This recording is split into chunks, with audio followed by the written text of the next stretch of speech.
Having studied all the evidence presented, the Executive Committee of Council noted that apart from the challenges of non-compliance with site-based assessments, the instructions based on SPAs by some centres, UMalusi is satisfied that there were no systemic irregularities reported that might have compromised the credibility and integrity of the November 2021 GETC examination.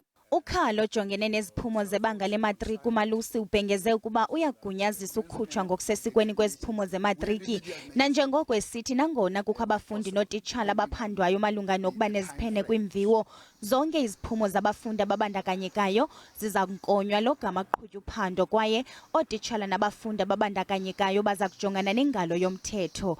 uMalusi uthi iziphene eziphandwayo eziquka ukukopa kunye nabafundi abanikwa impepha kwiiyure phambi kokuba kubhalwe azichaphazeli uninzi lwabafundi bebechophela iimviwo. Lo mkhwa wokunikwa kwabafundi amaphepha kwiiyure phambi kwexesha lokubhala uqatshelwe kumaziko athile kwiphondo laKwaZulu-Natal naseGauteng. uMalusi has learned of a new disturbing trend in which learners are given early access to question papers a few hours before they write. This has been detected in a few centers in KwaZulu-Natal and Gauteng. We are not able to provide further details regarding this matter, regarding this irregularity, as investigations are still going on. Kukwalumkiswe abafundi abazibandakanya kwiigroup zika-WhatsApp ngelokulungiselela imviwo nanjengoko kufunyaniswe ukuba kwezinye kuthutyeleziswa amaphepha nto leyo ichaphazela bonke abafundi.